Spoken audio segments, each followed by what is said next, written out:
Hello and welcome to the Irish in the UK. And a big thank you to Henry McGlade for the last half hour. Now we're here at Obedience in Didsbury for a Gaelic football match.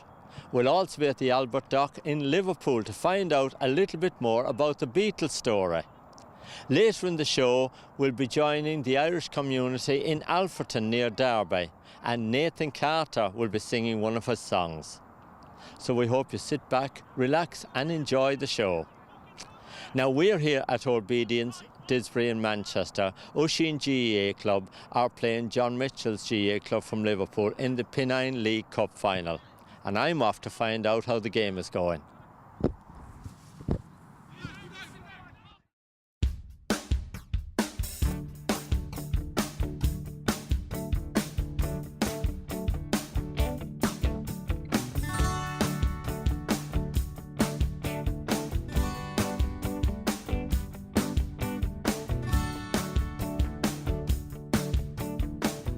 Andy, as chairman, you must be happy today with the way things went.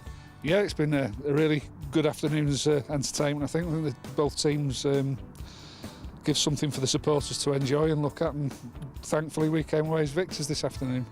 I think anybody coming down to watch Gaelic football, if they see a good game, an open game of football, you know, they really enjoy it and they'll come back. Definitely.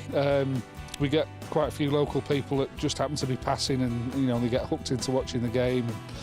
We also are well supported with the local community, and our other teams usually come down and support whichever team's playing, be it the ladies, juniors, seniors, whatever. The others will come along and make sure there's some support for them. You've got a very busy job here now as chair because there's so many teams going on. You just mentioned the ladies team there, and they're doing very well as well. Yeah, they are. They're doing well in the All Britain series at the moment, and I think there's about 60 ladies altogether over the teams. So it's a really strong section, and you know, they all pull together and support each other, which is great. Now Oisin's, of course, they're over 100 years old, but I know next year you've got a big year coming up, haven't you? We have, yeah. Next year will be our 50th annual dinner dance. So we want to make it a really big special event with some special guests that are going to come along for the evening, hopefully, and plenty of music and hopefully a few trophies to give out as well. Now I know you and the committee are making a special plea to all ex-players and everybody involved. You want them there on the night, don't you? We do, certainly. We would love anybody that's been associated with Oisin's through the years to come on down and enjoy and celebrate the evening with us. It's going to be such a fantastic evening that we'd like to share it with as many people as possible, basically. Now back here at Obedience, of course, we saw a couple of games of football going on today, and the pitches and the grounds and everything here, it's a lovely place. It is. It takes a lot of hard work from mainly from our groundsman, if you want to call him that, Allo Johnson, who's been associated with the club for many years, and he does a fantastic job of keeping it in such great condition for us.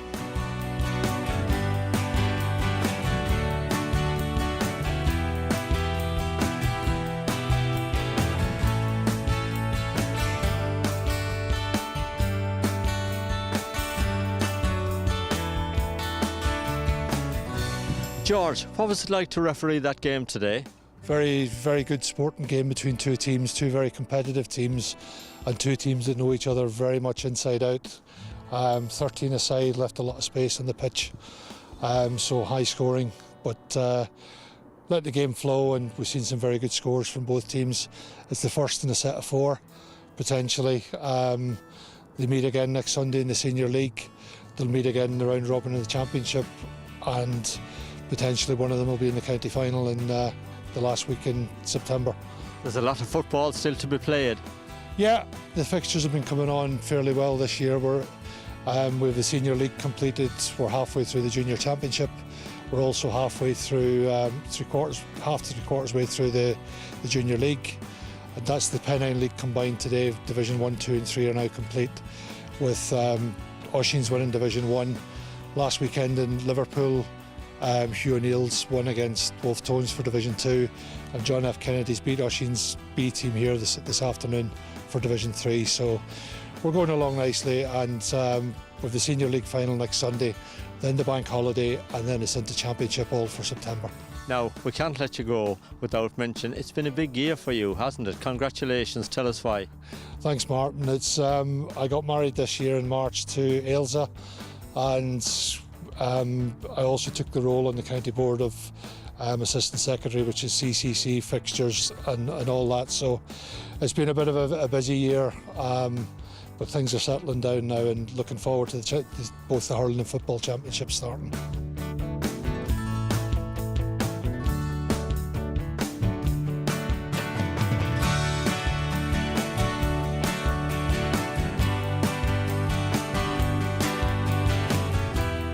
Niall, a great day for football, and we just saw a wonderful game of football there.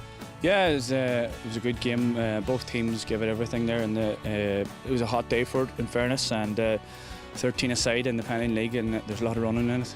It was indeed, but it was a very open game of football. Lovely game to watch. It was, yeah. There was plenty of good players on show there. Mitchell's have an abundance of men there that can cause damage to any team, and thankfully we come out the right side of it today.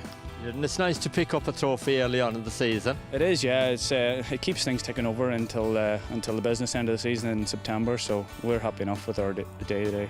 Yeah, and it's always nice if you win something early on. It gives you a little bit of a spirit to go on for the rest of the year, doesn't it? Oh, it definitely does, because if you lose out of the day, then some guys mightn't be as forthcoming in training on Tuesday night. So it'll keep us ticking over for another few weeks anyway.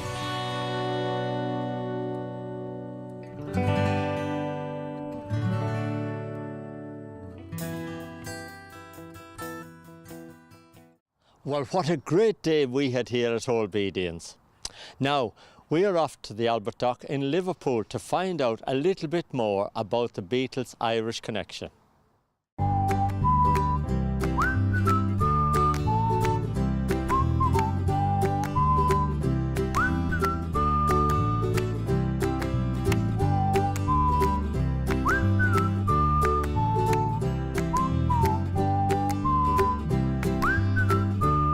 Dave, tell me a little bit about the Beatles story, and in particular, what happens in this building. Okay, so the Beatles story is a visitor attraction based here in Liverpool that takes visitors on the journey of the Beatles from start to finish and into their solo careers, and teaches them all about the music, culture, times, and everything to do with the Beatles. Of course, the group was so famous, still are of course, but back in the 60s, 70s, 80s. Now tell me a little bit about how they originally started. So they started here as 4 young lads in Liverpool, starting bands called the Quarrymen back in school. The lineup changed a few times, but eventually they became the Beatles. They went to Hamburg, played a lot of times in Hamburg, and of course back at the Cavern Club here in Liverpool, and then on to worldwide stardom as well. Yeah, and of course the Cavern Club become very famous because of them, and of course not just the Beatles but Cilla Black and many more came and performed at the Cavern Club. They did, yeah. You'll see from our replica Cavern Club here at the Beatles story that there's a whole host of famous names up on the wall there, including the Beatles and, as you say, Cilla Black.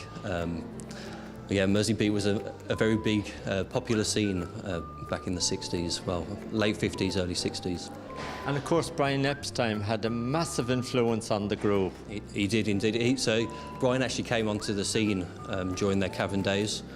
Brian looked after a record shop here called Nems and had a request in Nems for a Beatles record, this band from Hamburg, as people thought, because they recorded first of all in Hamburg, and thought he needed to go check this band out, so he went down to the Cavern and discovered the Beatles. I noticed you've got a lot of the original Beatle records here. We have, and in fact one with Brian Epstein's writing on, so it's called the Holy Grail of Beatles artifacts. It is pretty much what you'd say is the demo disc that Brian Epstein presented to George Martin of EMI to get the Beatles signed to the label, and of course recording their first singles.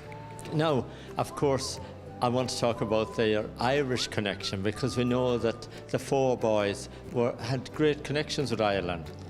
They did, yeah, and it's something that's not really talked about too much. We know that the Beatles, the world's greatest band, came from Liverpool, but little do we know about their Irish connections. But it so happens that all 4 have Irish roots.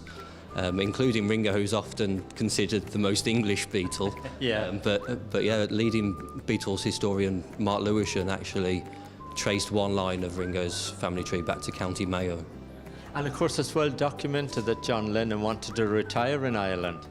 He did, yeah, so he didn't actually know too much about his Irish connections growing up. His father, who was a merchant seaman, was Irish, but he was away for a lot of John's childhood. So it was only until the later days that John really sort of discovered his Irish heritage. And not only writing songs about his Irish connections, but he and Yoko actually had plans to move to an island that he'd purchased just off the west coast of Ireland for their retirement. And very sadly, of course, that was not fulfilled.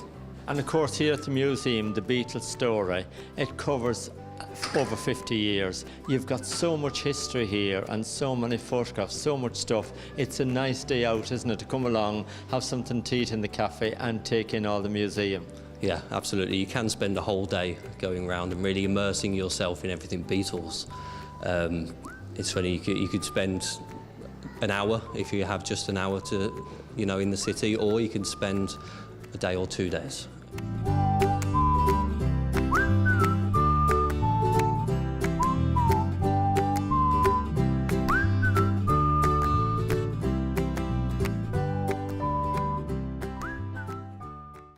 Who would have thought the Beatles have so many Irish connections?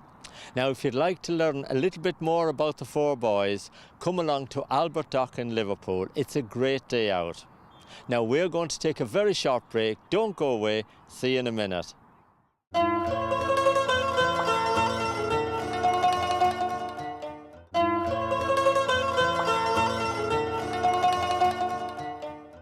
Welcome back to the Irish in the UK. Now don't forget, we are here every Thursday evening at 7 o'clock with Henry McGlade for the Irish at home and abroad, and I'm back at 7:30 with the Irish in the UK. Now next up, we're off to join the Irish community in Alfreton near Derby. Arms entwined down beside. Patrick, tell me now, what's happening here tonight? Tonight is a special occasion organised to say thank you to the people who've supported the dancers since September 2014. Now you've got a great centre here at Christ the King in Alfreton. It's really going well, and you've got a lot of Irish people that support you from all the district and areas around.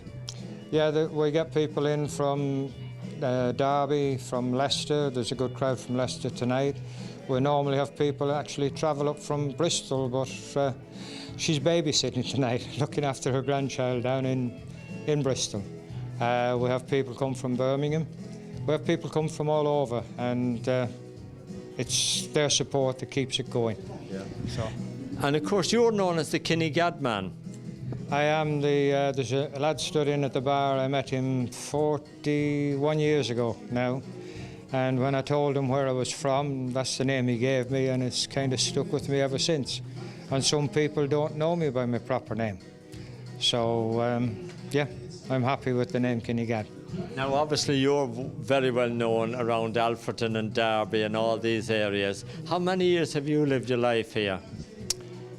I come up here to Alfreton in 1974, and except for a 3-year period back in Ireland, I've lived here all that period of time. Now, you've had great support as well from your own family, because your daughter, Lorraine, and of course Jack, your son, is here, and some of your grandchildren as well, so they all help out, don't they? They do. I couldn't run these dances without my daughter. She travels up from Somerset. I'm getting emotional.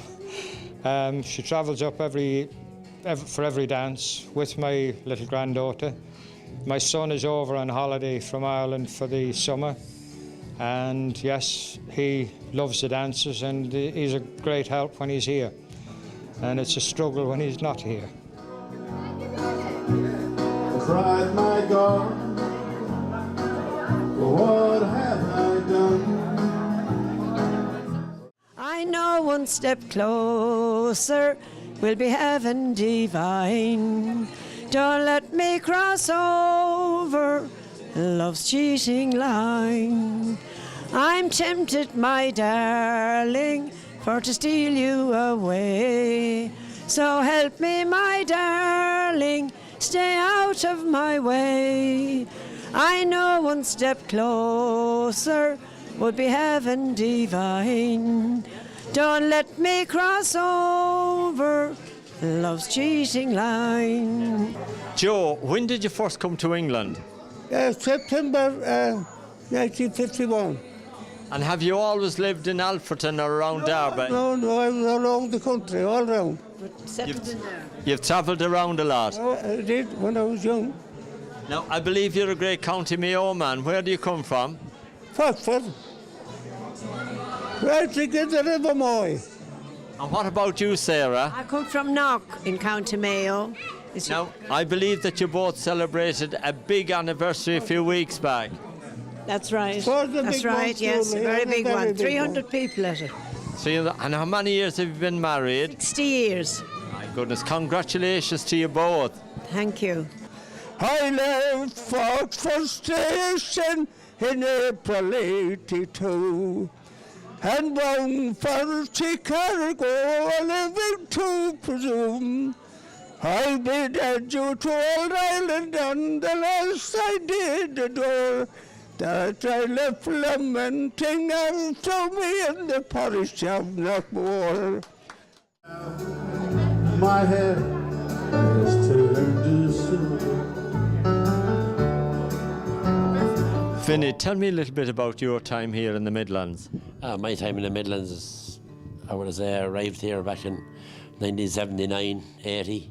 I was driving lorries and at home in Ireland, and I came over here to work for Marks International as a mechanic, and I lived in Tamworth, and things just improved ever since I came here. Loads of friends of mine, and you live in Derby now? I live in Derby now. I lived in Tamworth for 12, 14 years at my own plant hire company, Smullen Plant, same as Smullen Skip Hire in Manchester. And I went back home to Ireland, and Lambs rang me to do a job for them, push ahead in underneath the Into in Derby for 6 weeks, and that was 4.5 or nearly 5 years ago, and I'm still here. Now you're you know yourself the way it goes. Now you're here at Christ the King tonight. Is this your local spot? No, it's about 25 miles from me, but I come up here for the music and the bit of crack, and loads of friends of mine are up around here, and nice pleasant place to come to, and there's always good music. There is always good music, and he's got some great bands coming up in the future months. Great bands coming up in the future months, unbelievable. Poor old Pat there, he's struggling a little bit, but we all, a lot of us from Derby come up and support him, so it's nice to be. It is nice. Carol, what about you? Tell me a little bit about your Irish heritage. Well, my dad was from Dublin, and I've got connections in Tipperary, Wicklow. My granddad was from Wicklow. And do you get back much to Ireland? Yeah, quite a lot, yeah.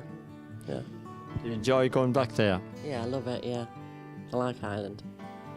We go back every 4 or 5 weeks, or 6 or 7 weeks, whenever we can get back. Back to Kildare? Oh, back to Kildare, back to the local little pub, the High Cross Inn in Moon, County Kildare. Can't beat it. Just as long as you love me, north or south, east or west, you know I will stand the test. Well, they certainly know how to enjoy themselves in Alfreton, and they're always up for a great night's crack. Now, we hope you've enjoyed the show this week. Don't forget we're back at 7 o'clock next Thursday evening. Now, Nathan Carter is coming to the Hilton Hotel in Blackpool next March. It's going to be a fantastic weekend. Here's a little taster for you, and thank you for watching.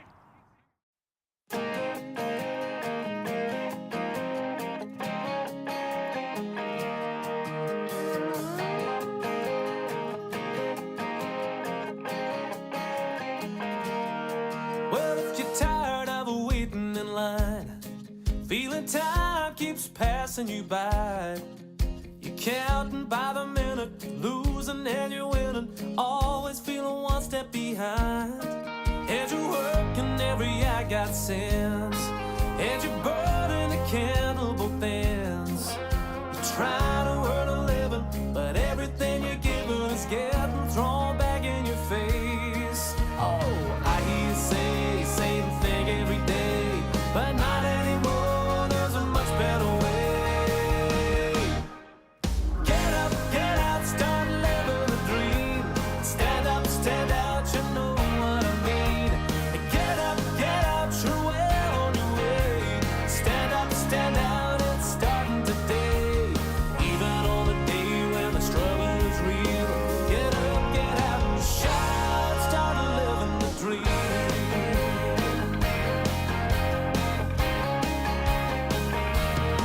Well, if you're sitting there thinking that's me, and you're starting to smile and agree, you know that you can't fake it, or risk you gotta take it. It's all about the leap of faith. Oh, I used to say same thing every day, but not anymore, there's a much better way. Get up, get out, start living the dream. Stand up, stand out, you know what I mean. Get up, get out, you're well on your way. Stand up, stand out, it's starting today. Even on the day when the struggle is real, get up, get out, and shout, yeah.